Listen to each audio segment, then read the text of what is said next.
Carl Rogers, el proceso de convertirse en persona. Mi técnica terapéutica, séptima reimpresión, 1992. Índice. Primera parte. Hablando a título personal. Este soy yo, el desarrollo de mi pensamiento profesional y de mi filosofía personal. Segunda parte. ¿Cómo puedo servir de ayuda? 2. Algunas hipótesis acerca de la posibilidad de facilitar el desarrollo personal. 3. Características de una relación de ayuda. 4. Lo que sabemos sobre la psicoterapia objetivamente. Tercera parte. El proceso de convertirse en persona. 5. Algunas tendencias que se manifiestan en la terapia. 6. ¿Qué significa convertirse en persona? 7. Una concepción de la psicoterapia como proceso. Cuarta parte. Una filosofía de las personas. 8. Ser la persona que uno realmente es. ¿Cómo ve un terapeuta los objetivos personales? 9. ¿Cómo ve el terapeuta una vida plena? La persona que funciona integralmente. Quinta parte. En busca de los hechos, la importancia de la investigación en el ámbito de la psicoterapia. 10. ¿Personas o ciencia? Una disyuntiva filosófica.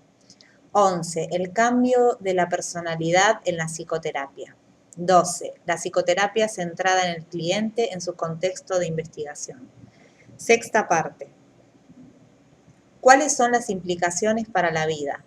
13. Ideas personales sobre la enseñanza y el aprendizaje. 14. El aprendizaje significativo en la psicoterapia y en la educación. 15. La enseñanza centrada en el alumno según la experiencia de un participante. 16. La psicoterapia centrada en el cliente y la vida familiar. 17. El manejo de los fracasos en la comunicación personal y grupal. 18. Formulación provisional de una ley general de las relaciones interpersonales. 19. Hacia una teoría de la creatividad. Séptima parte. Las ciencias de la conducta y la persona. 20. El creciente poder de las ciencias de la conducta. 21. La situación del individuo en el nuevo mundo de las ciencias de la conducta. Al lector. Aunque en cierta medida me disguste decirlo, he sido psicoterapeuta asesor, counselor, personal, durante más de 33 años. Esto significa que durante un tercio de siglo he tratado de ser útil a un sector amplio de nuestra población. Niños, adolescentes y adultos, personas con problemas educacionales, vocacionales, personales y matrimoniales. Individuos normales, neuróticos y psicóticos. Las comillas significan que, a mi juicio, estos términos son inadecuados. Individuos que solicitan ayuda para sí o para terceros. Personas cuyos problemas son mínimos y otras que se hallan sumidas en la desesperación. Considero un gran privilegio el hecho de haber tenido la oportunidad de conocer a tan diversa multitud de personas de manera íntima. Sobre la base de la experiencia clínica y de la labor de investigación realizada durante estos años, he escrito varios libros y una gran cantidad de artículos. Los trabajos que integran este volumen fueron seleccionados entre el material de los 10 años comprendidos entre 1951 y 1961. Explicaré las razones por las cuales he decidido reunirlos en un libro. En primer lugar, considero que la mayoría de ellos versan sobre problemas que atañen a la vida del individuo en este mundo moderno tan lleno de sorpresas. Este no es un libro de consejos, ni se asemeja de manera alguna a un tratado del tipo hágalo usted mismo, pero he podido observar en reiteradas oportunidades que estos trabajos han resultado sugerentes y enriquecedores para los lectores, de alguna manera, y aunque en pequeña medida, les han brindado mayor seguridad para decidir y realizar sus elecciones individuales, en su esfuerzo por lograr lo que se habían propuesto ser. Por esta razón, quisiera que estos trabajos resultaran accesibles a cualquier persona que los leyera, por ejemplo, al profano inteligente. Esto me interesa especialmente porque todos mis libros anteriores estaban dirigidos a los profesionales de la psicología y se hallaban fuera del alcance de las personas ajenas a ese grupo. Tengo la sincera esperanza de que muchos lectores sin intereses particulares en el campo de la psicoterapia o el asesoramiento lleguen a descubrir que las enseñanzas que surgen de este campo pueden resultarles útiles en su propia vida. Estoy seguro, además, de que muchas personas que nunca han buscado apoyo en el asesoramiento, counseling, consejo, consulta, experimentarán mayor coraje y confianza en sí mismas al leer los resúmenes de entrevistas terapéuticas que hallarán en estas páginas. Y espero también que al vivir en su imaginación y con sus sentimientos las luchas que otros deben librar para crecer y madurar, puedan comprender mejor sus propias dificultades. Otra razón que me ha estimulado a preparar este libro es la creciente cantidad y la urgencia de las consultas por parte de aquellos que ya están familiarizados con mis puntos de vista sobre el asesoramiento, la psicoterapia y las relaciones interpersonales. Me han hecho saber que desean datos sobre mis trabajos y hallazgos más recientes en una presentación accesible y adecuada. Se sienten frustrados al enterarse de la existencia de artículos inéditos que no pueden encontrar y al descubrir trabajos míos en publicaciones que resultan difíciles de conseguir. Por eso quieren verlos reunidos en un libro. Este es un pedido halagador para cualquier autor y constituye también una obligación que he tratado de cumplir. Espero complacer a esos lectores con la selección que he preparado. Por consiguiente, en este aspecto, mi libro está dedicado a todos aquellos que en el pasado han considerado que mi trabajo es útil para sus esfuerzos profesionales: psicólogos, psiquiatras, maestros, educadores, asesores estudiantiles, asistentes religiosos, asistentes sociales, logoterapeutas, profesionales de ciencias políticas, dirigentes industriales, especialistas en relaciones laborales y otros. Pero aún queda otro motivo, un motivo más complejo y personal. Es la búsqueda de un auditorio adecuado para lo que tengo que decir. Este problema me ha perturbado durante más de una década. Sé que me dirijo solamente a un sector reducido de psicólogos, la mayoría cuyo pensamiento se puede resumir mediante expresiones tales como estímulo-respuesta, teoría del aprendizaje o condicionamiento operante, tienden a considerar al individuo como un objeto y, en consecuencia, lo que tengo que decir a menudo los asombra cuando no los aburre. También sé que me dirijo solamente a un grupo pequeño de psiquiatras. Para muchos, quizá para la mayoría, la verdad sobre la psicoterapia ya ha sido enunciada hace mucho tiempo por Freud y por lo tanto no se preocupan por hallar nuevas posibilidades o se oponen a la investigación en este campo. También sé que me dirijo a una pequeña parte de los disidentes que se autodenominan asesores.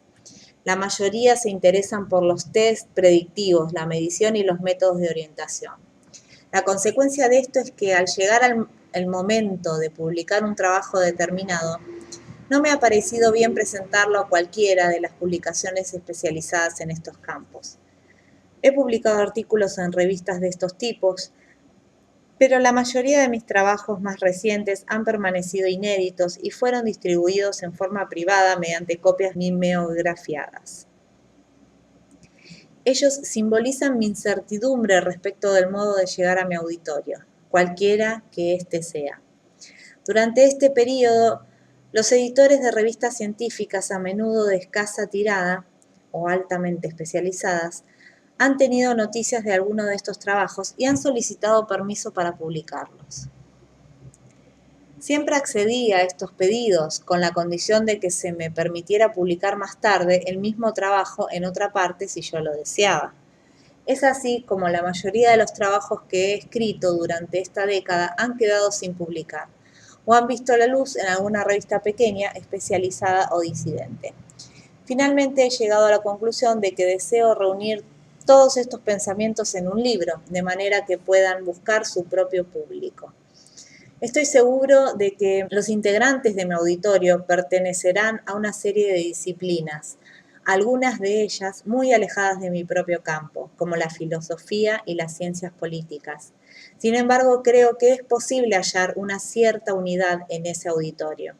Pienso que mis trabajos forman parte de una tendencia que ya tiene y seguirá teniendo influencia sobre la psicología, la psiquiatría, la filosofía y otras esferas del conocimiento. No sabría bautizar esta tendencia, pero al pensar en ella la asocio con adjetivos y expresiones tales como fenomenológico, existencias, centrado en la persona, con conceptos como autorrealización, llegar a ser, crecimiento, con individuos en Estados Unidos como Gordon Allport, Abraham Maslow, Rollo May. Por consiguiente, pienso que aunque el grupo para el cual este libro tiene algo significativo que decir estará constituido por individuos pertenecientes a diversas disciplinas con intereses muy variados, su factor común reside en la preocupación por las personas y sus perspectivas en un mundo moderno que parece resuelto a ignorarla o a desconocer su importancia. Existe una última razón que me ha impulsado a publicar este libro. Un motivo que significa mucho para mí. Me refiero a la enorme, desesperante necesidad de nuestro tiempo de poseer más conocimientos básicos y métodos más eficaces para manejar las tensiones en las relaciones humanas. Los asombrosos avances del hombre hacia la conquista del espacio infinito, así como del mundo también infinito de las partículas subatómicas, parecen facilitar el camino hacia la destrucción total de nuestro mundo, a menos que logremos avances análogos en la comprensión y el manejo de las tensiones entre las personas y grupos. Al pensar en lo limitados que son nuestros conocimientos en este campo, no puedo sino sentir verdadera modestia. Aguardo con esperanza el día en que invertiremos al menos el valor de una o dos de las grandes naves espaciales en la búsqueda de una comprensión más adecuada de las relaciones humanas.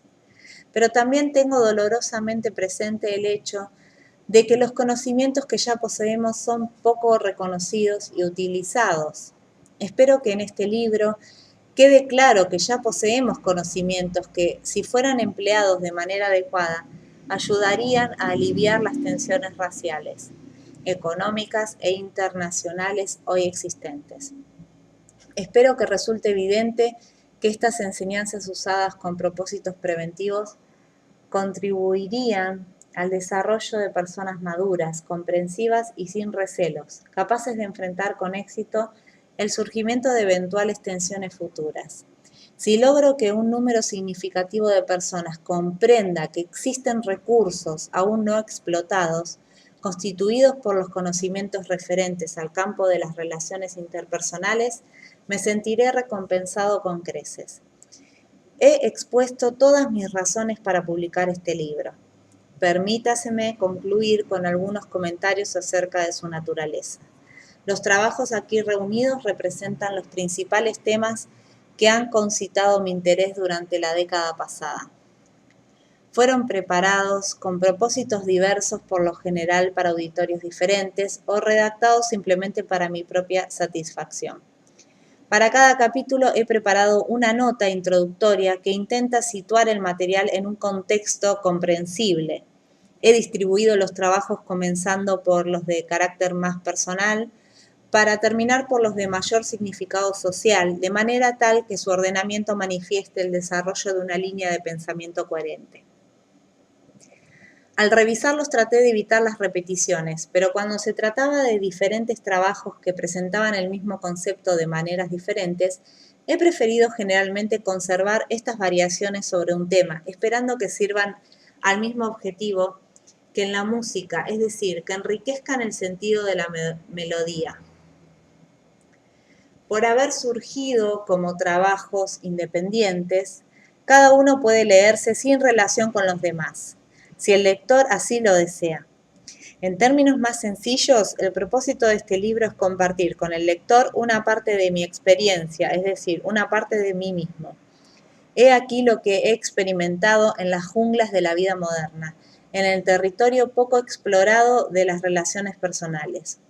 He aquí lo que he visto y lo que he llegado a creer, los métodos mediante los cuales intenté verificar y someter a prueba mis creencias, algunas de las dudas, incógnitas, preocupaciones e incertidumbres que aún me perturban. Espero que algo de lo que hoy me propongo compartir llegue realmente al lector. Departamento de Psicología y Psiquiatría, Universidad de Wisconsin, abril de 1961. Primera parte. Hablando a título personal. Hablo como persona, desde un contexto de experiencias y enseñanzas personales. Este soy yo, el desarrollo de mi pensamiento profesional y de mi filosofía personal. En este capítulo he reunido 2 charlas de carácter muy personal. Hace 5 años fui invitado a dar una conferencia a los alumnos del último curso de la Universidad de Brandeis para presentar no mis ideas, sino a mí mismo. Deseaban saber cómo había llegado a elaborar mis pensamientos y a ser lo que hoy soy. Me pareció una invitación digna de ser tenida en cuenta y me esforcé por satisfacer el requerimiento de los estudiantes. El año pasado, el Student Union Forum Committee de Wisconsin me formuló una invitación similar. Se me pidió que hablara a título personal en su serie Última Conferencia, en la que se supone que por razones no explicitadas, el profesor da su última clase y por consiguiente pone mucho de sí mismo en ella. Me pregunto cuál es la razón por la cual en nuestro sistema educacional se supone que un profesor puede mostrarse tal cual es solo en las peores circunstancias. En la charla de Wisconsin logré expresar mejor que en la anterior las enseñanzas personales o temas filosóficos que han llegado a adquirir significado para mí. En este capítulo he reunido y combinado ambas charlas, tratando de conservar en cierta medida el carácter informal que les di en su presentación inicial. La respuesta a cada una de estas charlas me ha hecho reconocer cuán deseoso puede estar un oyente de saber algo acerca de la persona que pronuncia una conferencia o dicta una clase. Por esta razón he colocado este capítulo al comienzo del libro, esperando que al transmitir algo de mí, proporcione el contexto adecuado a los capítulos que siguen y dé al resto del libro su verdadero significado. Me han informado que lo que este grupo al que hoy me dio espera de mí es que me refiera al tema que podríamos titular Este soy yo. Experimento diversas reacciones ante tal invitación, pero la que quisiera destacar es que me siento honrado y halagado al saber que un grupo desea conocer quién soy en términos personales. Puedo asegurarles que es original y muy exigente. Intentaré responder a una pregunta honesta con toda la honestidad de que soy capaz. ¿Quién soy yo? Soy un psicólogo cuyo principal interés durante muchos años ha sido la psicoterapia. ¿Qué significa esto? No intento aburrirlos con una enumeración de mis trabajos, pero citaré unos párrafos del prefacio a mi libro, Psicoterapia centrada en el cliente, para expresar de manera subjetiva lo que este significa para mí. Mi propósito consistía en transmitir al lector algún sentimiento sobre el tema del libro, y escribí: ¿de qué trata este libro? Intentaré dar una respuesta que en cada medida transmita la experiencia viva que el libro pretende ser. Esta obra se refiere al sufrimiento y a la esperanza, a la ansiedad y a la satisfacción, que llenan el consultorio de cada terapeuta. Se refiere a la unicidad de la relación que cada terapeuta establece con cada cliente, e igualmente a los elementos comunes que descubrimos en todas estas relaciones. Se refiere también a las creencias altamente personales de cada uno de nosotros. Trata acerca del cliente que en consultorio se sienta en un extremo del escritorio, luchando por ser él mismo. Y sin embargo, mortalmente temeroso de serio, esforzándose por ver su experiencia tal como es, deseando ser esa experiencia, pero muy temeroso ante esa perspectiva. El libro trata acerca de mí mismo, sentado allí ante ese paciente, cara a cara, y participando de su lucha con toda la sensibilidad y profundidad de que soy capaz. Trata acerca de mí en tanto me esfuerzo por percibir su experiencia y el significado, el sentido, el sabor que tiene para él. Trata de mí en la medida en que deploro mi falibilidad humana en la comprensión de ese cliente y mis fracasos ocasionales en ver la vida tal como aparece para él. Fracasos que caen pesadamente sobre la intrincada, delicada trama de su crecimiento. Se refiere a mí en los momentos en que disfruto del privilegio de traer al mundo una nueva personalidad, cuando me aparto con respeto ante la emergencia de un yo, de una persona, cuando observo el proceso de un nacimiento en el que he desempeñado un papel importante y facilitador. Se refiere tanto al paciente como a mí, en tanto observamos maravillados las fuerzas potentes y armónicas que se manifiestan en esta experiencia total. Fuerzas que parecen profundamente arraigadas en el universo como un todo.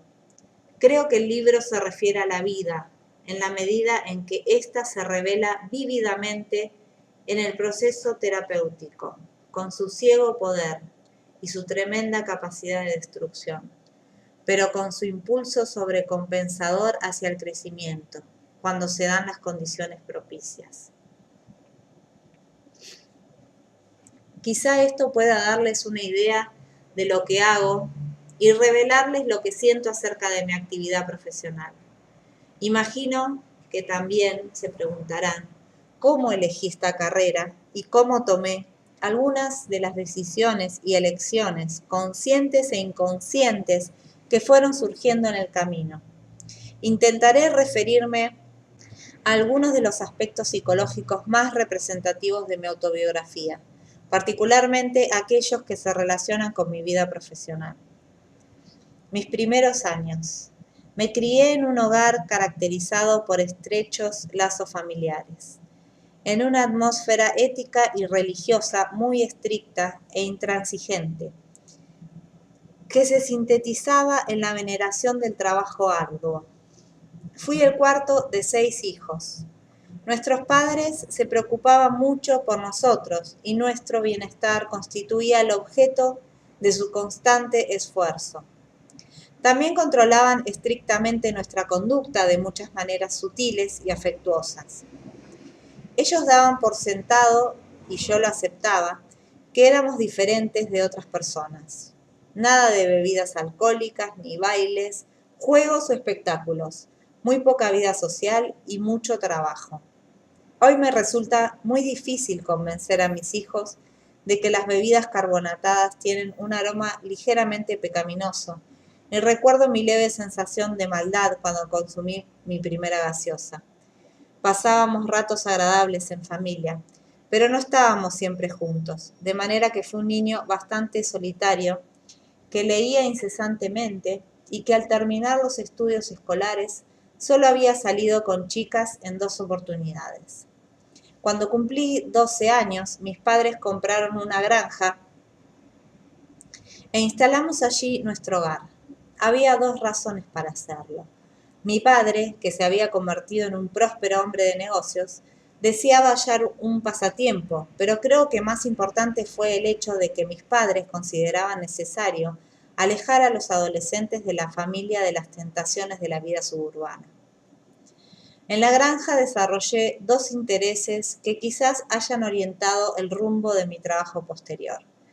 Quedé fascinado por las gigantescas mariposas nocturnas. Estaban en boga los libros de Jean Stratton Porter, y me convertí en una autoridad sobre las exuberantes Luna, Polyphemus, Cecropia y otras mariposas que habitaban nuestros bosques.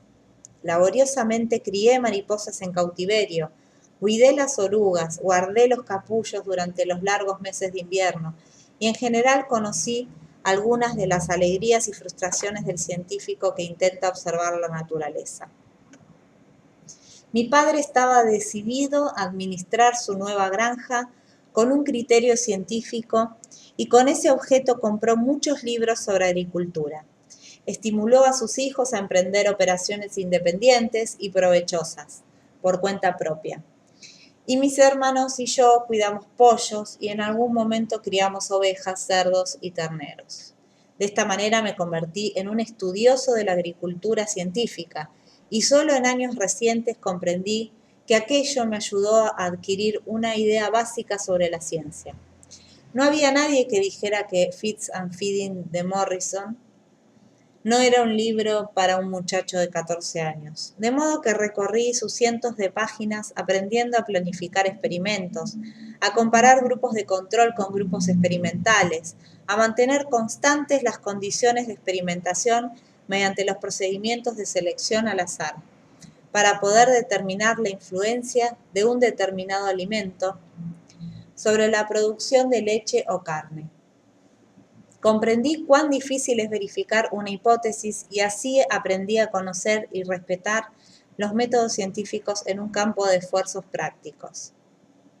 Educación universitaria y de posgraduado. Inicié mis estudios universitarios en Wisconsin en el campo de la agricultura. Una de las cosas que mejor recuerdo es la vehemencia con que un profesor de agronomía se refería al aprendizaje y al empleo de los datos empíricos. Destacaba la inutilidad de los conocimientos enciclopédicos en sí mismos y finalizaba con una admonición. No seas un vagón de municiones, sé un rifle. Durante mis 2 primeros años en la universidad, mi objetivo profesional cambió y a consecuencia de algunas conferencias religiosas que tuvieron en mí una intensa resonancia emocional, perdí el interés por la agricultura científica para decidirme por el ministerio sacerdotal. Un ligero cambio. Dejé la agricultura y comencé a estudiar historia por considerarla una preparación más adecuada. Durante mi penúltimo año en la universidad fui elegido entre una docena de estudiantes para participar en una conferencia internacional de la Federación Cristiana Estudiantil Mundial que se realizaría en China. Esta fue una experiencia muy importante para mí. La conferencia se llevó a cabo en 1922, 4 años después del fin de la Primera Guerra Mundial.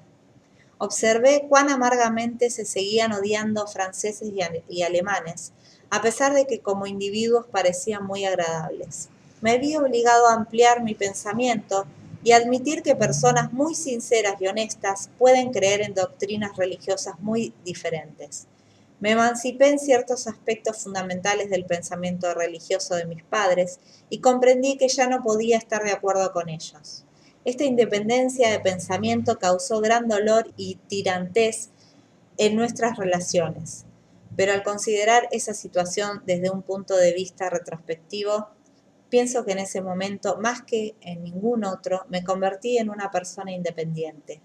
Naturalmente había un importante elemento de revuelta y rebelión en mi actitud durante ese periodo, pero la ruptura fundamental se produjo durante los 6 meses de ausencia por el viaje a Oriente, y en consecuencia fue elaborada lejos de la influencia del hogar.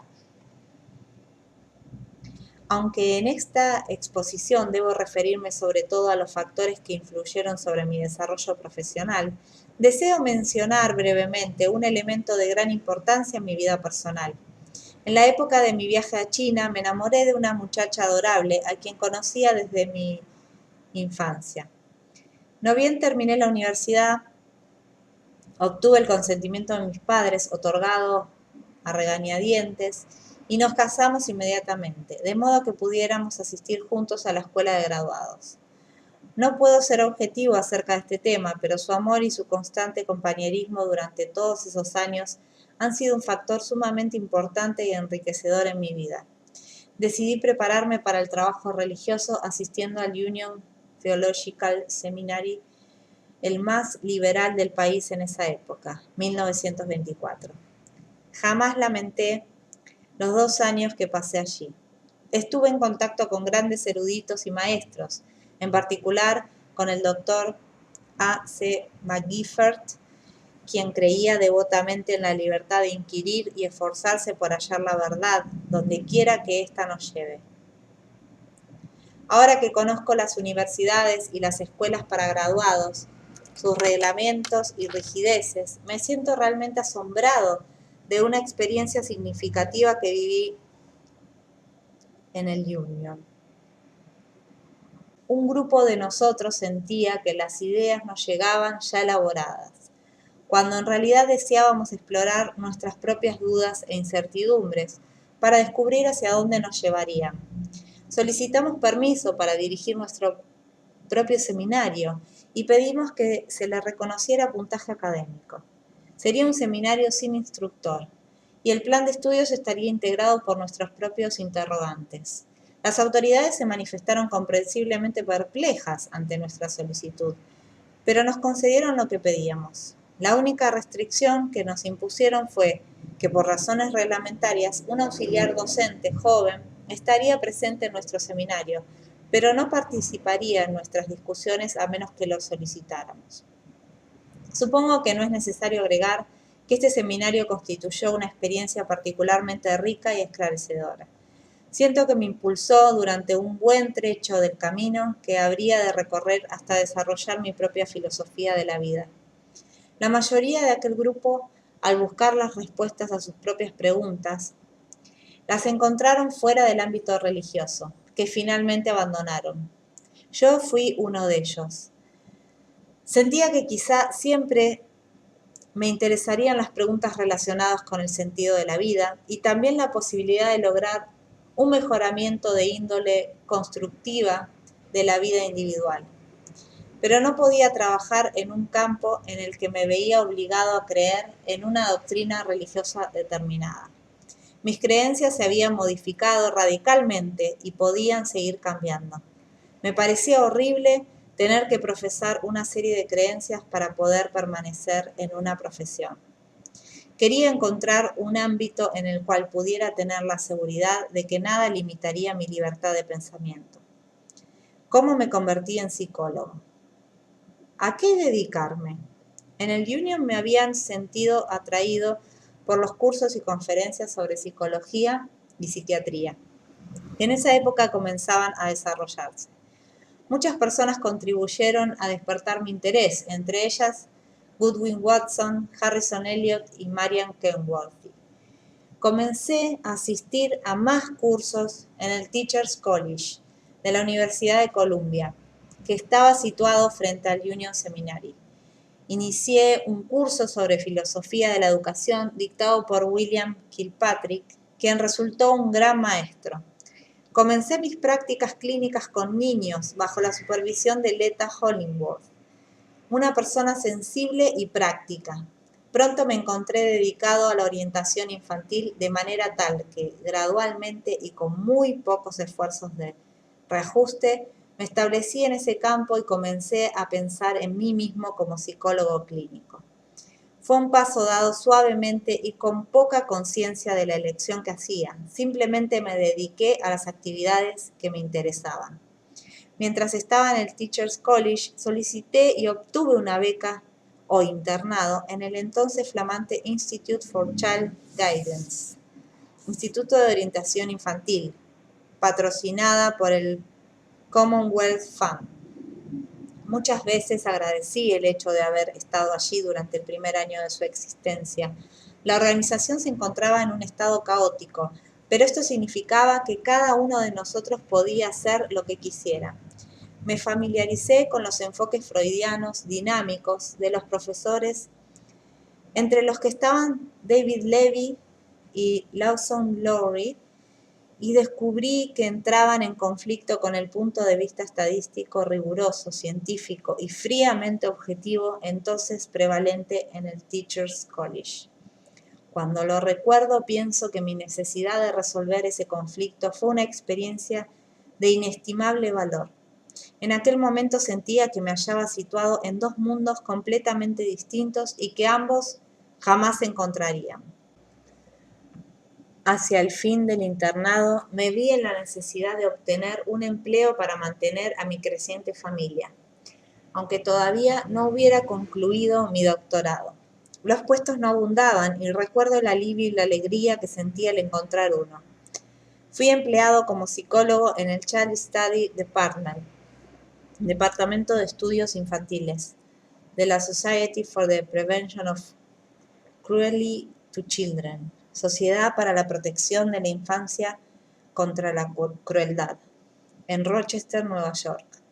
En este departamento había 3 psicólogos y mi sueldo era de $2.900 anuales.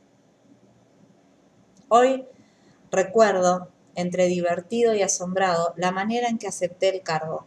La razón por la cual me sentí tan complacido es que era una oportunidad de realizar el trabajo que yo quería.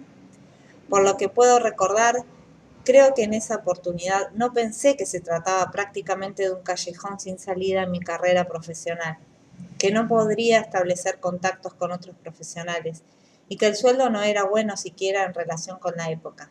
Creo que siempre sentí que si hallaba una oportunidad de hacer lo que más me interesara, todo lo demás se solucionaría por sí solo.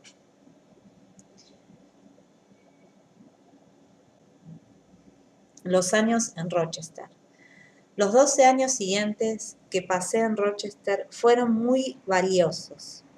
Durante los primeros 8, por lo menos, estuve completamente dedicado a la prestación de servicios psicológicos prácticos, diagnosticando y planeando en mi trabajo con niños delincuentes y desvalidos que nos enviaban los tribunales y entidades, y en muchos casos haciendo entrevistas terapéuticas. Fue un periodo de relativo aislamiento profesional, durante el cual mi única preocupación fue tratar de ser más eficaz con nuestros clientes. Teníamos que seguir viviendo con nuestros fracasos, así como con nuestros triunfos, de modo que nos vimos forzados a aprender. Había un único criterio para evaluar cualquier método que empleáramos para tratar a estas criaturas y a sus padres. El criterio era: ¿funciona? ¿Es eficaz? Pronto descubrí que estaba comenzando a formular mis propios puntos de vista a partir de mi experiencia diaria. Recuerdo 3 acontecimientos significativos, todos ellos pequeños pero importantes para mí en ese momento. Me asombra que sean todos ejemplos de desilusiones, con una autoridad, con materiales y conmigo mismo. Durante mi formación me habían fascinado los trabajos del Dr. William Healy, que indicaban que la delincuencia a menudo se basaba en conflictos sexuales y que si se logra hacer aflorar estos últimos, la conducta delictiva puede desaparecer. Durante mi primero o segundo año en Rochester, realicé un trabajo muy arduo con un joven piromaníaco que manifestaba un impulso incendiario incontenible. Entrevistándolo día tras día en su lugar de reclusión, descubrí gradualmente que tras su deseo se ocultaba un impulso sexual relacionado con la masturbación. ¡Eureka! El caso estaba resuelto. No obstante, al ser puesto en libertad condicional, el joven reincidió.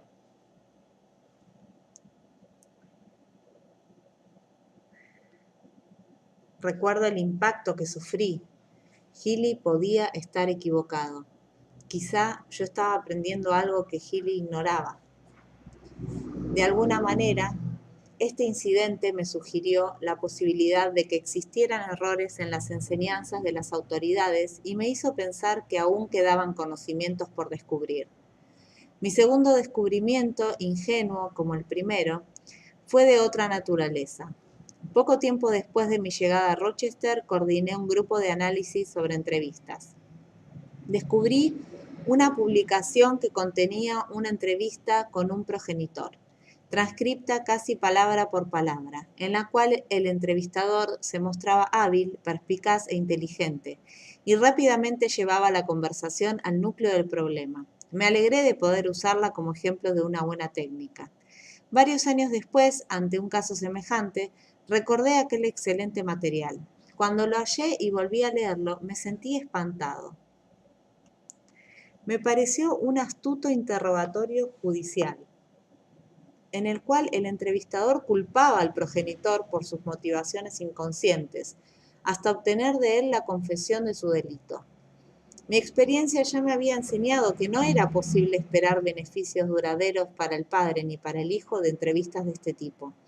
Entonces comprendí que me estaba alejando de cualquier enfoque coercitivo o agresivo en las relaciones clínicas, no por motivos filosóficos, sino porque tales enfoques nunca pasan de ser solo superficialmente eficaces.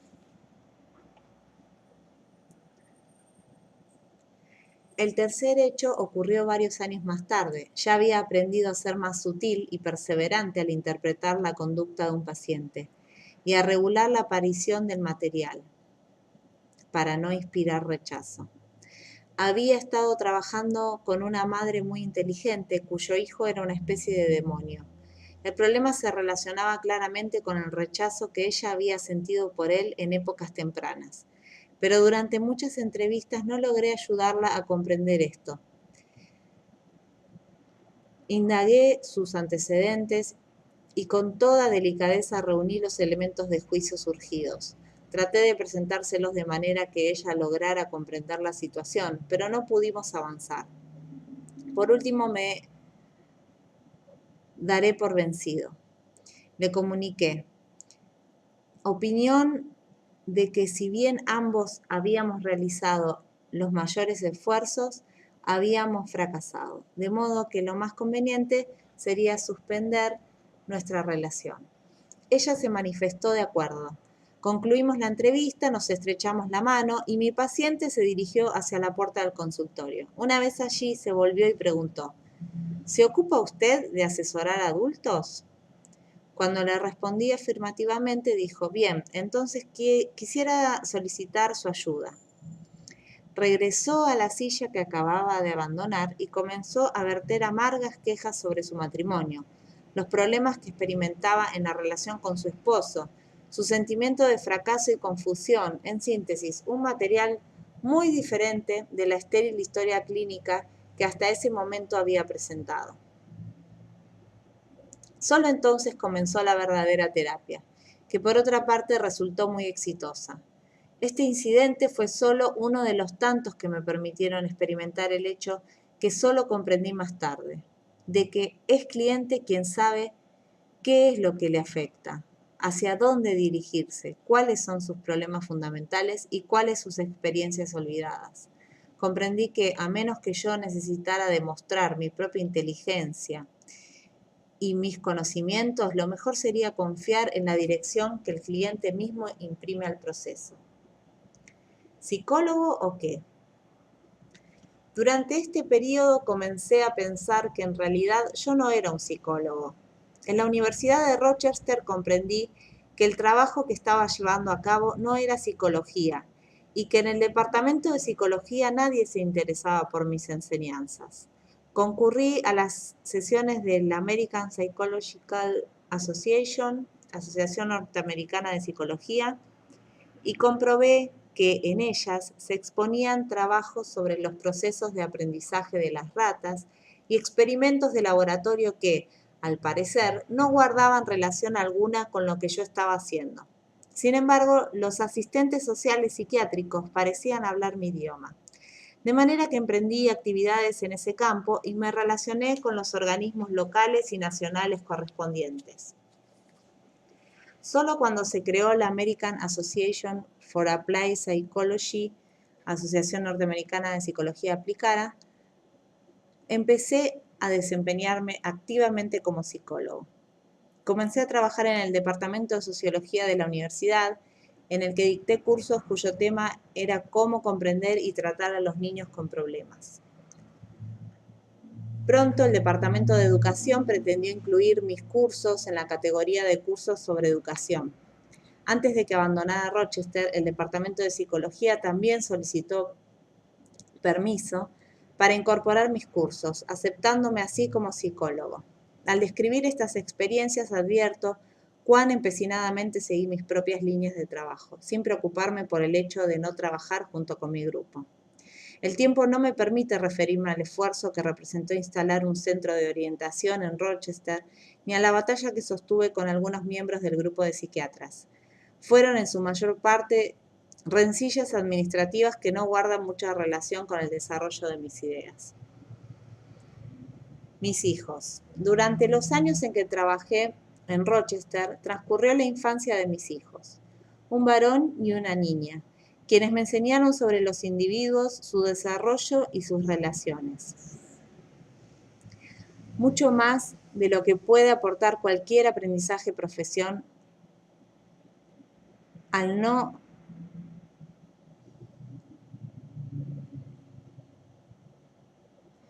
No creo haber sido un muy buen padre durante sus primeros años, pero afortunadamente mi esposa fue una excelente madre. Y a medida que pasó el tiempo, pienso que yo mismo me convertí poco a poco en un padre más comprensivo. Sin duda alguna, durante esos años y más tarde, fue un incalculable privilegio el hecho de estar en relación con dos niños particularmente sensibles y vivir junto a ellos los placeres y dolores de su niñez, los dogmatismos y dificultades de su adolescencia, y más adelante la iniciación de su vida de adultos y la constitución de sus propias familias. Pienso que mi esposa y yo consideramos que uno de nuestros mayores logros es poder mantener una real comunicación con nuestros hijos ya adultos y con sus cónyuges, y que ellos también puedan hacer lo mismo con nosotros. Los años en Ohio. En 1940 acepté un puesto en la Universidad del Estado de Ohio. Pienso que la única razón por la cual se me otorgó el cargo fue mi libro Clinical Treatment of the Problem Child, escrito durante las vacaciones y algunos breves periodos de licencias. Para mi sorpresa y contrariamente a lo que esperaba, me ofrecieron una cátedra como profesor con dedicación exclusiva. Con toda sinceridad, recomiendo a los futuros docentes que procuren ingresar en el mundo académico en este nivel. Muchas veces me sentí agradecido por haber podido evitar el proceso competitivo de los escalafones de las facultades, a menudo tan degradantes, donde con frecuencia los individuos aprenden solo una lección, no meter la nariz en asuntos ajenos. Al intentar enseñar a los graduados de la Universidad de Ohio lo que había aprendido acerca del tratamiento y asesoramiento, comencé a advertir que quizá yo había desarrollado mi propio punto de vista a partir de mi experiencia. Cuando traté de formular alguna de estas ideas y exponerlas en un trabajo que presenté a la Universidad de Minnesota en diciembre de 1940, experimenté reacciones muy intensas. Por primera vez comprendí el hecho de que una idea mía, que quizá me parezca brillante y plena de potencialidades, puede representar una seria amenaza para otras personas. Al convertirme en el centro de la crítica y recibir opiniones en favor y en contra, me sentí desconcertado y asaltado por dudas y planteos. Sin embargo, sabía que tenía elementos que aportar y redacté el manuscrito de Counseling and Psychotherapy, en el que expuse lo que, a mi juicio, era una orientación más eficaz de la terapia. En este punto, advierto una vez más, y no sin cierto humor, lo poco que siempre me interesó ser realista. Cuando presenté el manuscrito, el editor lo consideró interesante y original, pero se preguntó en qué cursos se usaría. Le dije que solo conocía dos, uno de ellos a mi cargo y el otro en otra universidad. El editor opinó que cometía un grave error al no escribir un texto que se pudiera adoptar en los cursos existentes. Se mostró muy dubitativo acerca de la posibilidad de vender 2.000 ejemplares, cantidad mínima necesaria para cubrir los gastos.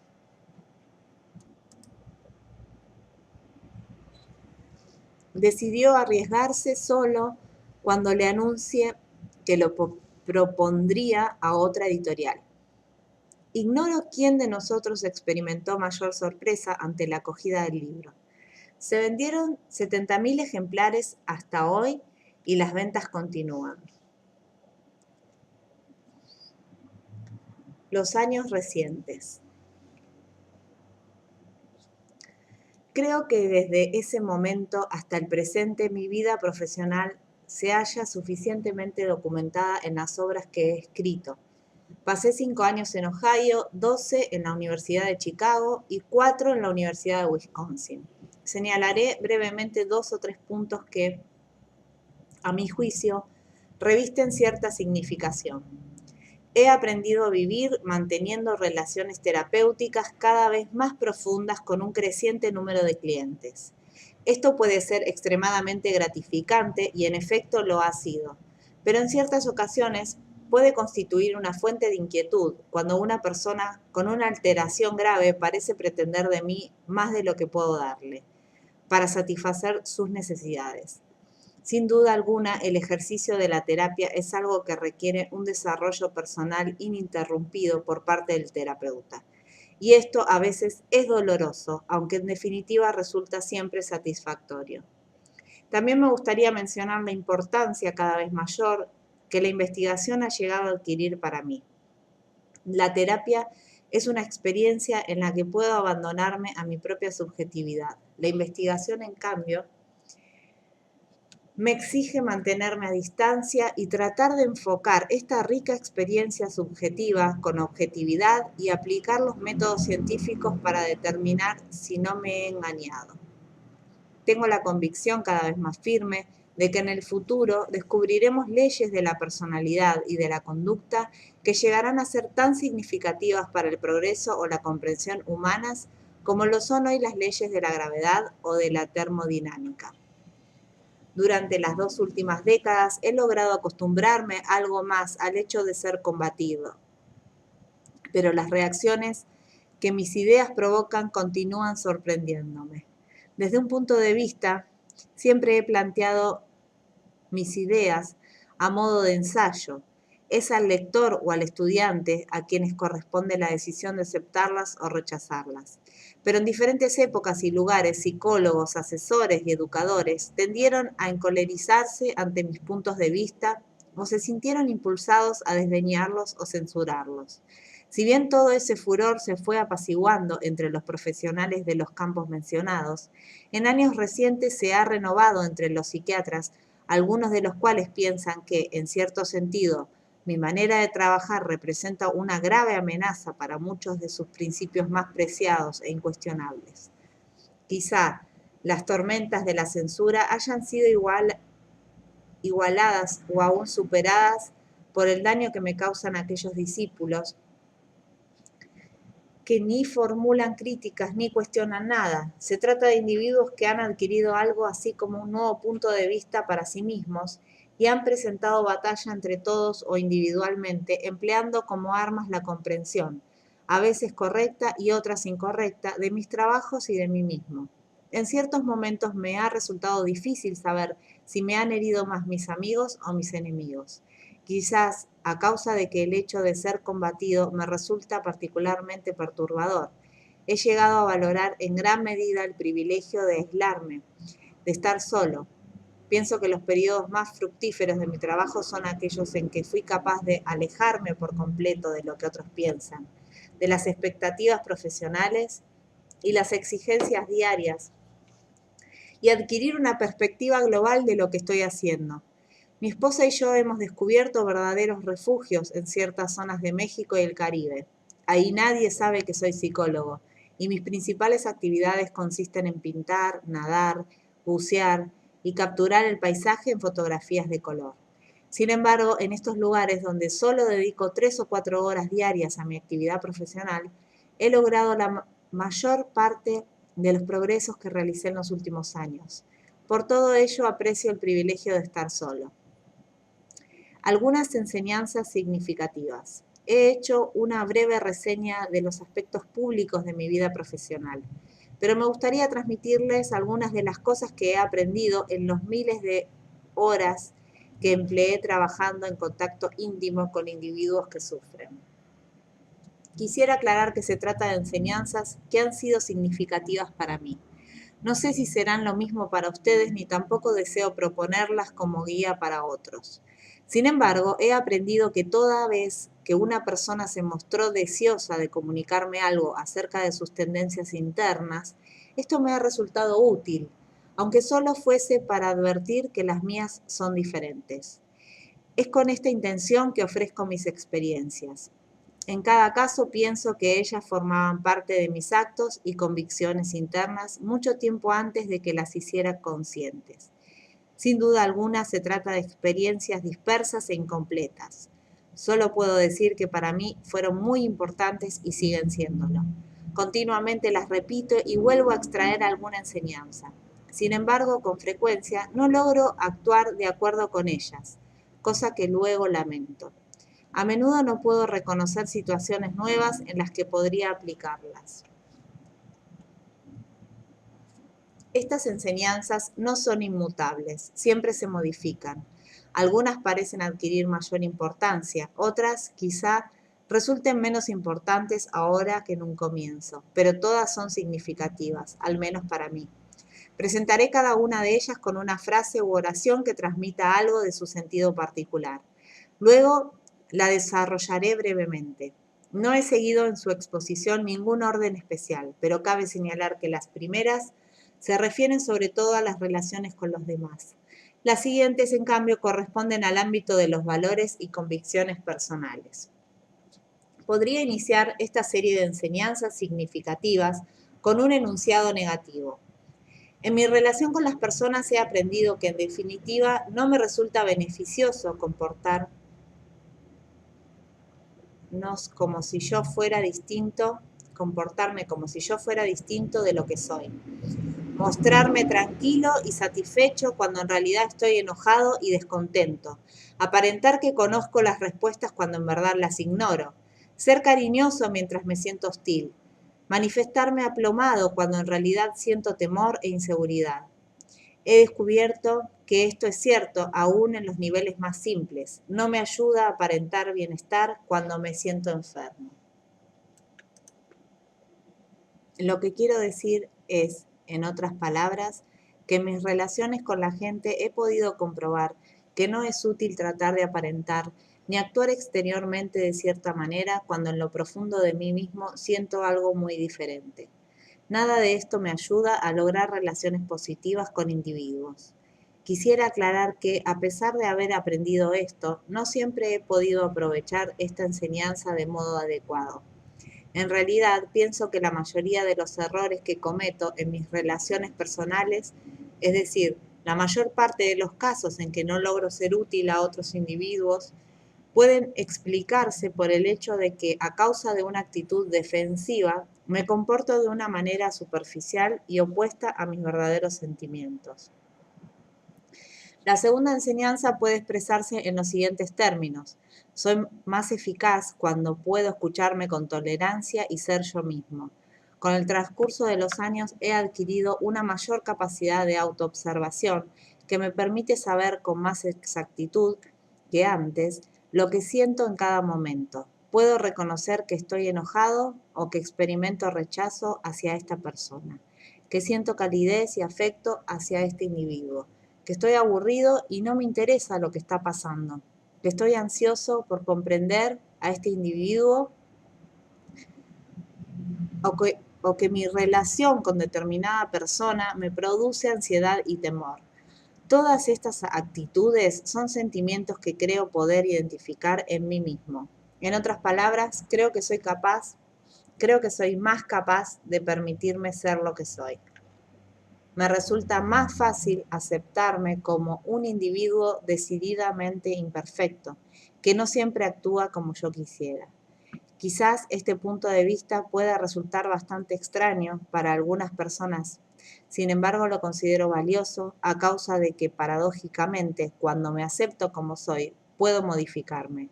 Creo que he aprendido esto de mis pacientes, así como de mi propia experiencia. No podemos cambiar, no podemos dejar de ser lo que somos. En tanto, no nos aceptemos tal como somos. Una vez que nos aceptamos, el cambio parece llegar casi sin que se lo advierta.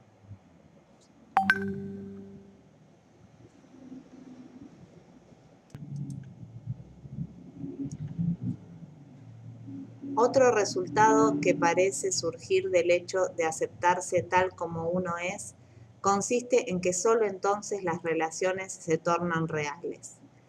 Las relaciones reales son atractivas por ser vitales y significativas. si puedo aceptar el hecho de que este cliente o estudiante me hace sentir molesto o me provoca aburrimiento, podré aceptar con mayor facilidad los sentimientos con que me ha de corresponder. También puedo aceptar la experiencia y la modificación de los sentimientos que surgirán en ambos como consecuencia.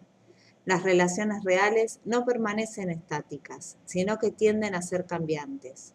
Por consiguiente, me resulta útil permitirme ser yo mismo en mis actitudes, conocer el límite de mi resistencia o mi tolerancia, saber cuándo deseo moldear o manejar a la gente y aceptarlo como un hecho en mí mismo. Me gustaría poder aceptar estos sentimientos con la misma facilidad con que acepto los de interés, calidez, tolerancia, amabilidad y comprensión, que también constituyen una parte muy real de mí mismo. Solo cuando acepto todas estas actitudes como un hecho, como una parte de mí, mi relación con la otra persona llega a ser lo que es y puede crecer y cambiar más fácilmente. Llegamos ahora a una enseñanza capital, que ha tenido gran significación para mí. Puedo expresarla en los siguientes términos. He descubierto el enorme valor de permitirme comprender a otra persona. La manera en que he formulado esta afirmación puede resultarles extraña. ¿Es necesario permitirse conocer a otro? Pienso que efectivamente es así. Nuestra primera reacción ante las afirmaciones que oímos de otras personas suele ser una evaluación inmediata o un juicio, más que un intento de comprensión. Cuando alguien expresa un sentimiento, una actitud o creencia, tendemos a pensar, está en lo correcto o es una tontería. Eso es anormal, no es razonable, es incorrecto, es desagradable. Muy pocas veces nos permitimos comprender exactamente lo que su afirmación significa para él. Pienso que esto se debe a que comprender es riesgoso. Si me permito comprender realmente a otra persona, tal comprensión podría modificarme y todos experimentamos temor ante el cambio. Por consiguiente, como ya dije antes, no es fácil permitirse comprender a un individuo. Penetrar en profundidad y de manera plena e intensa en su marco de referencia. En efecto, esto es algo que ocurre con escasa frecuencia. La comprensión es doblemente enriquecedora. Cuando trabajo con pacientes que sufren, descubro que la comprensión del extraño mundo del psicótico, el hecho de comprender y sentir las actitudes de una persona que piensa que la vida es demasiado trágica para ser soportada, comprender a un hombre que se siente un individuo despreciable e inferior, de alguna manera me enriquece. En estas ocasiones aprendo, modificándome de modo tal que me torno una persona diferente, con mayor capacidad de dar. Quizá sea aún más importante el hecho de que mi comprensión de estos individuos les permite cambiar, aceptar sus propios temores y sus extraños pensamientos, sus sentimientos trágicos y sus desesperanzas, así como sus momentos de coraje, amabilidad, amor y sensibilidad. Su experiencia y la mía revelan que cuando un individuo comprende plenamente esos sentimientos, puede aceptarlos con mayor facilidad en sí mismo. Entonces descubren que tanto ellos como sus sentimientos cambian. Se trate de una mujer que se siente manejada como un títere o de un hombre que piensa que nadie está tan solo y aislado de los demás como él, la comprensión de cualquier persona me resulta valiosa. Pero también, y esto es aún más importante, ser comprendido tiene un valor muy positivo para estos individuos. Otra enseñanza que ha sido muy importante para mí es la siguiente. He descubierto que abrir canales por medio de los cuales los demás puedan comunicar sus sentimientos, su mundo perceptual privado, me enriquece. Puesto que la comprensión es muy gratificante, me gustaría eliminar las barreras entre los otros y yo para que ellos puedan, si así lo desean, revelarse más plenamente. En la relación terapéutica existen una serie de recursos mediante los cuales puedo facilitar al cliente la comunicación. Con mis propias actitudes, puedo crear una sensación de seguridad en la relación que posibilite tal comunicación. Es necesario que el enfermo advierta que se lo ve tal como él mismo se ve y que se lo acepta con sus percepciones y sentimientos. Como docente también he observado que cuando puedo establecer canales a través de los cuales otros pueden brindarse, me enriquezco. Por esa razón intento, aunque no siempre lo logre, crear en el aula un clima en el que puedan expresarse los sentimientos y en el que los alumnos puedan manifestar su desacuerdo con los demás y con el profesor. A menudo pido a los estudiantes que formulen por escrito sus opiniones personales con respecto al curso. Pueden decir de qué manera éste satisface o no sus necesidades, expresar sus sentimientos hacia el docente o señalar las dificultades con que tropiezan en sus estudios. Estas opiniones escritas no guardan relación alguna con la calificación. En ciertas ocasiones, una misma sesión de un curso es vivida de modos diametralmente opuestos por los distintos alumnos. Un estudiante dice: mi sensación acerca del clima de la clase es una indefinible repugnancia. Otro, un estudiante extranjero refiriéndose a la misma semana del mismo curso, manifiesta: nuestra clase sigue el mejor método de aprendizaje, el más fructífero y científico. Pero para la gente que, como nosotros, ha debido trabajar durante mucho tiempo con el método autoritario magistral, este nuevo procedimiento resulta incomprensible. Nosotros estamos condicionados a escuchar al instructor, tomar apuntes pasivamente y leer la bibliografía indicada para los exámenes. No es necesario señalar que se necesita bastante tiempo para abandonar los hábitos adquiridos, aunque estos sean estériles, infértiles e ineficaces. Ha sido altamente gratificante poder abrirme para dar cabida a estos sentimientos tan diferentes. He observado que esto se cumple también en los grupos que coordino o en los que soy considerado líder. Quiero reducir el temor a la necesidad de defensa, de modo tal que las personas puedan comunicar sus sentimientos libremente. Esto ha sido muy interesante y me ha llevado a una concepción totalmente nueva de lo que podría ser la dirección. Pero no puedo explayarme aquí con respecto a este tema. En mi trabajo como asesor he aprendido aún otra cosa muy importante. Puedo expresarla muy brevemente. Me ha gratificado en gran medida el hecho de poder aceptar a otra persona. He descubierto que aceptar realmente a otra persona con sus propios sentimientos no es de modo alguno tarea fácil, tal como tampoco lo es comprenderla. ¿Puedo permitir a otra persona sentir hostilidad hacia mí? ¿Puedo aceptar su enojo como una parte real y legítima de sí mismo? ¿Puedo aceptarlo cuando encara la vida y sus problemas de manera muy distinta a la mía? ¿Puedo aceptarlo cuando experimenta sentimientos muy positivos hacia mí, me admira y procura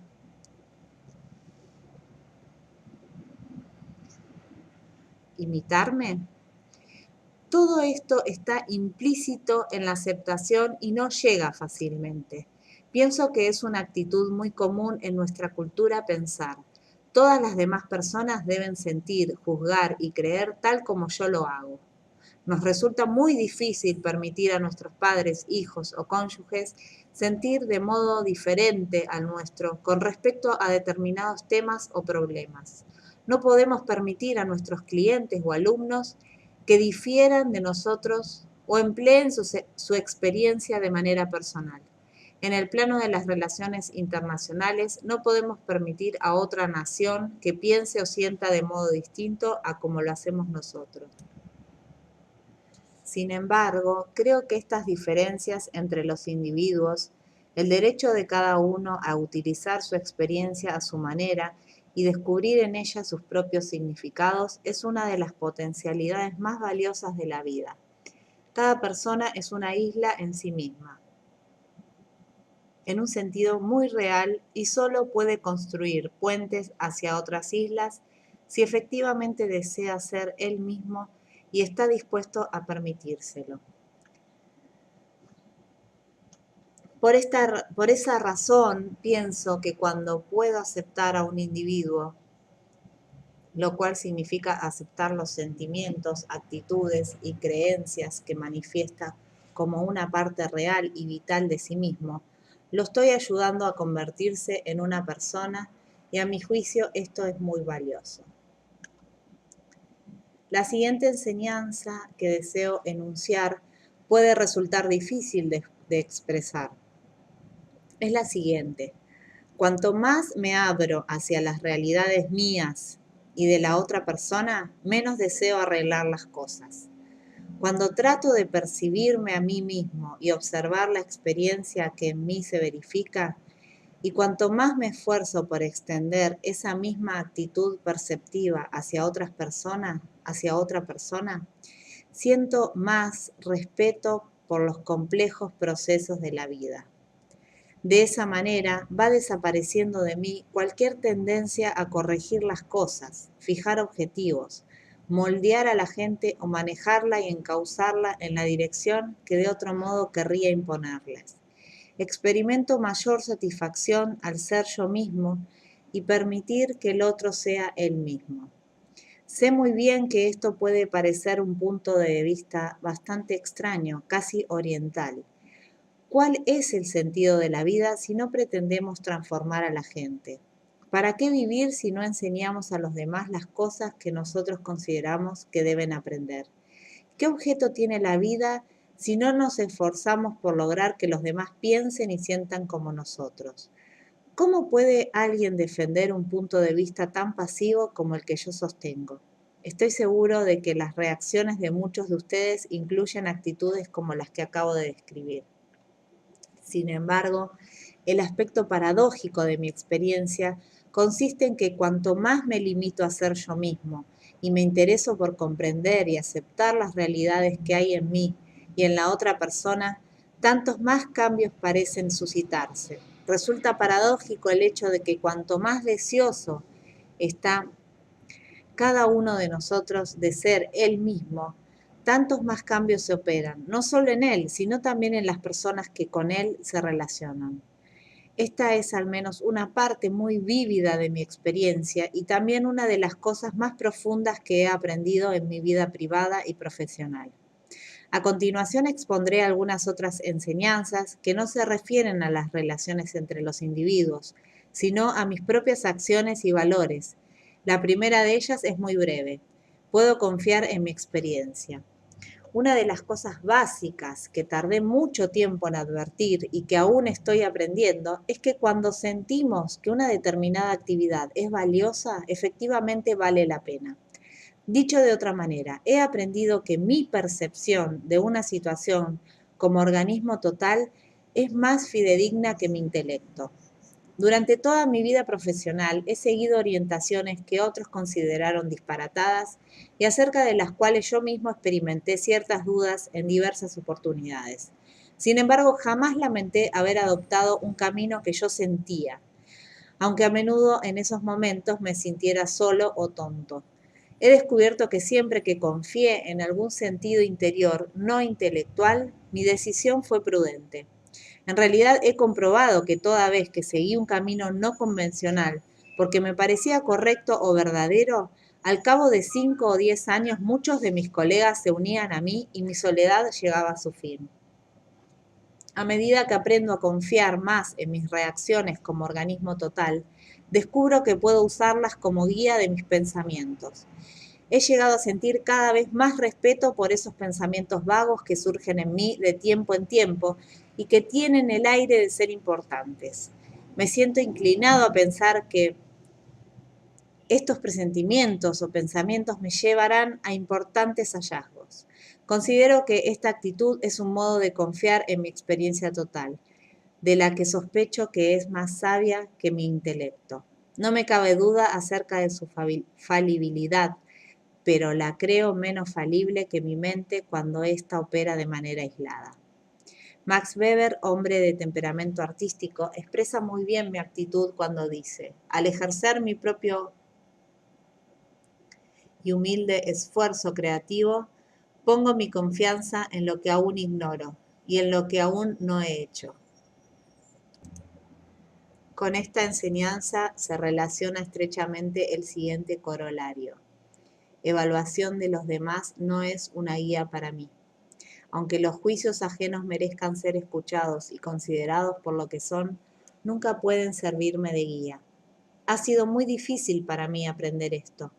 Recuerdo el impacto que sufrí en los primeros tiempos de mi carrera profesional, cuando un estudioso a quien juzgaba un psicólogo mucho más competente e informado que yo intentó hacerme comprender el error que cometía al interesarme por la psicoterapia. Según él, jamás negaría a ninguna parte. Y como psicólogo, nunca tendría siquiera la oportunidad de ejercer mi profesión. En los años siguientes, en diversas oportunidades, me ha sorprendido saber que, en opinión de algunas personas, soy un embaucador, alguien que ejerce la medicina sin autorización, el creador de una especie de terapia muy superficial y dañina, un buscador de prestigio, un místico y otras cuantas cosas similares. También me han perturbado en igual medida las alabanzas exageradas. Sin embargo, nada de esto me ha preocupado demasiado, porque he llegado a sentir que solo existe una persona, al menos mientras yo viva, y quizá también después, capaz de saber si lo que hago es honesto, cabal, franco y coherente, o bien si es falso, hipócrita e incoherente. Esa persona soy yo. Me complazco en recoger todo tipo de opiniones sobre lo que hago, las críticas amistosas y hostiles y los elogios sinceros o aduladores. Son parte de estas pruebas. A nadie puedo ceder la tarea de sopesarlas y determinar su significado y utilidad. Considerando la índole de lo que he dicho hasta ahora, es probable que la siguiente enseñanza no sorprenda a nadie. Mi experiencia es mi máxima autoridad. Mi propia experiencia es la piedra de toque de la validez. Nadie tiene tanta autoridad como ella.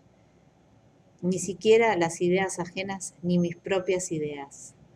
Ella es la fuente a la que retorno una y otra vez para descubrir la verdad tal como surge en mí. Ni la Biblia ni los profetas, ni Freud ni la investigación, ni las revelaciones de Dios o del hombre. Nada tiene prioridad sobre mi propia experiencia directa. Para decirlo en términos de los semánticos, mi experiencia es más confiable cuanto más primaria se torna. Según esto, la experiencia adquiere su máxima autoridad en el nivel ínfimo de su jerarquía. El grado de autoridad, por ejemplo, de las experiencias que enuncio a continuación aumenta siguiendo el orden en que las enuncio.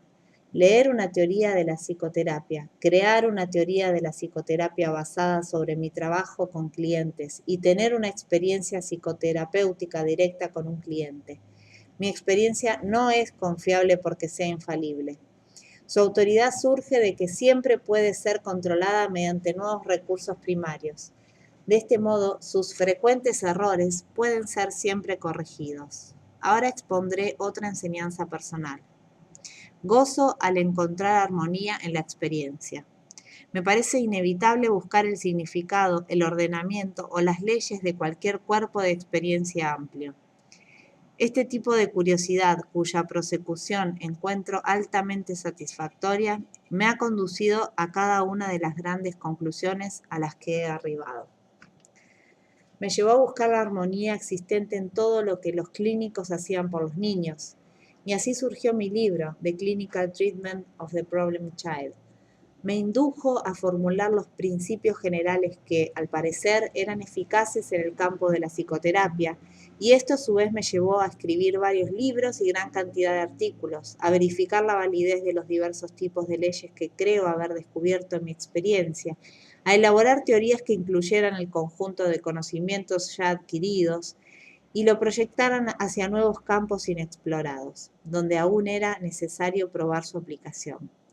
De esta manera he llegado a encarar la investigación científica y la elaboración de teorías como procesos orientados hacia el ordenamiento interno de la experiencia significativa. La investigación es el esfuerzo persistente y disciplinado que tiende a descubrir el sentido y el orden existentes en los fenómenos de la experiencia subjetiva. Se justifica por la satisfacción que depara percibir un mundo ordenado y porque toda vez que comprendemos las relaciones armoniosas que regulan la naturaleza, obtenemos resultados gratificantes. De este modo he llegado a admitir que la razón por la que me dedico a investigar y teorizar reside en mi deseo de satisfacer mi búsqueda de orden y significado, que constituye una necesidad subjetiva. En oportunidades anteriores llevé a cabo mis investigaciones por otras causas, para satisfacer a otros, para convencer a adversarios y escépticos, para avanzar en mi profesión u obtener prestigio, y por otras razones igualmente superficiales. Estos errores de apreciación que se tradujeron en actitudes incorrectas solo han servido para convencerme aún más de que la única razón sólida para desarrollar actividades científicas es la necesidad de descubrir el significado de las cosas. Otra enseñanza que me ha resultado muy difícil aprender puede ser enunciada en pocas palabras. Los hechos no son hostiles. Siempre me ha llamado mucho la atención el hecho de que la mayoría de los psicoterapeutas, en particular los psicoanalistas, se rehusaron siempre a investigar científicamente su terapia o a permitir que otros lo hagan. Puedo comprender esta reacción porque yo también la he sentido, en especial durante nuestras primeras investigaciones. Recuerdo muy bien la ansiedad con que esperaba los resultados. ¿Y si nuestras hipótesis fueran refutadas? ¿Si nuestros enfoques fueran incorrectos? ¿Si nuestras opiniones no tuvieran fundamento? Cuando recuerdo esas épocas me parece que encaraba los hechos como enemigos potenciales, como posibles emisarios del desastre. Quizás he tardado en aprender que los hechos nunca son hostiles, puesto que cada prueba o dato que se pueda lograr en cualquier especialidad nos permite acercarnos más a la verdad, y la proximidad a la verdad nunca puede ser dañina, peligrosa ni insatisfactoria. De esta manera, si bien aún me desagrada reajustar mi pensamiento y abandonar viejos esquemas de percepción y conceptualización, en un nivel más profundo he logrado admitir con bastante éxito que estas dolorosas reorganizaciones constituyen lo que se conoce como aprendizaje y que aun cuando resultan especialmente difíciles, siempre nos permiten ver la vida de manera más satisfactoria, es decir, más exacta. Por consiguiente, en este momento, los campos de pensamiento y especulación que más atrayentes me resultan son precisamente aquellos en que mis ideas favoritas aún no han sido verificadas por los hechos. Pienso que si puedo abrirme camino y explorar tales problemas, lograré una aproximación más satisfactoria a la verdad y estoy seguro de que los hechos no me serán hostiles. A continuación quiero enunciar una enseñanza que ha sido sumamente gratificante, porque me hace sentir muy cerca de mis semejantes. Puedo expresarla de la siguiente manera. Aquello que es más personal es lo que resulta más general. Ha habido épocas en que al hablar con estudiantes o colegas o al escribir me he expresado de modo tan personal que me parecía que quizá nadie más que yo podría comprender mi actitud, por ser esta tan singularmente mía. Dos ejemplos de esto último son el prefacio al libro Psicoterapia centrada en el cliente, que los editores consideraron inapropiado, y un artículo titulado Persons or Science. En estos casos, invariablemente descubrí que aquellos sentimientos que me parecían íntimos y personales, y en consecuencia más incomprensibles para los demás, lograban hallar resonancia en muchas otras personas. Por esta razón creo que si es expresado y compartido lo más personal y singular de cada uno de nosotros, puede llegar más profundamente a los demás. Esto me ha ayudado a comprender a los artistas y poetas, que son individuos que se han atrevido a expresar lo que en ellos hay de original. Hay una enseñanza profunda que quizá sea la base de todas las que he enunciado hasta ahora. me ha sido inculcada por los 25 años que pasé tratando de ser útil a los individuos que sufren. La experiencia me ha enseñado que las personas se orientan en una dirección básicamente positiva. He podido comprobar esto en los contactos más profundos que he establecido con mis clientes en la relación terapéutica, aun con aquellos que padecen problemas muy inquietantes o manifiestan una conducta antisocial y parecen experimentar sentimientos anormales. Cuando puedo comprender empáticamente los sentimientos que expresan y soy capaz de aceptarlos como personas que ejercen su derecho a ser diferentes, descubro que tienden a moverse en ciertas direcciones. ¿Cuáles son estas direcciones? Las palabras que a mi juicio las describen de manera más adecuada son positivo, constructivo, movimiento hacia la autorrealización, maduración, desarrollo de su socialización. He llegado a sentir que cuanto más comprendido y aceptado se siente un individuo, más fácil le resulta abandonar los mecanismos de defensa con que ha encarado la vida hasta ese momento y comenzar a avanzar hacia su propia maduración.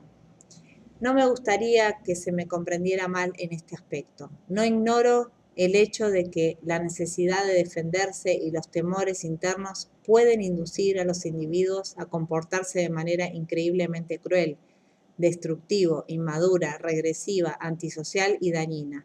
Sin embargo, uno de los aspectos más alentadores y reconfortantes de mi experiencia reside en el trabajo con estos individuos que me ha permitido descubrir las tendencias altamente positivas que existen en los niveles más profundos de todas las personas.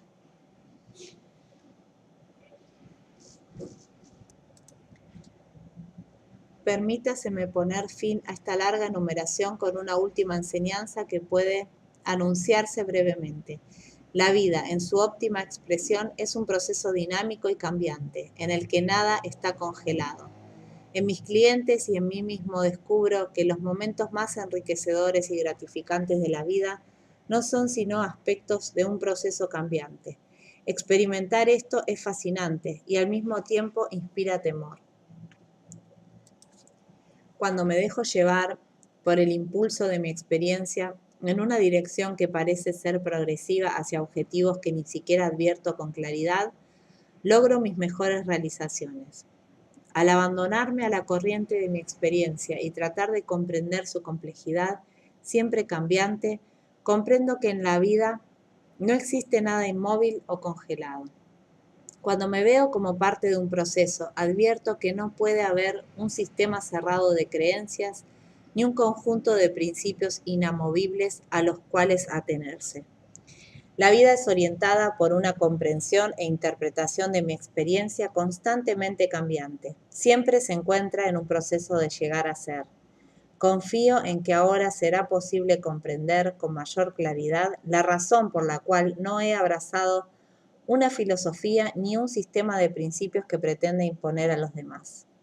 Solo puedo intentar vivir de acuerdo con mi interpretación del sentido de mi experiencia y tratar de conceder a otros el permiso y la libertad de desarrollar su propia libertad interna y en consecuencia su propia interpretación de su experiencia personal. Si la verdad existe, la convergencia hacia ella estará determinada, a mi juicio, por este proceso de búsqueda libre e individual. En un sentido limitado, esto también forma parte de mi experiencia.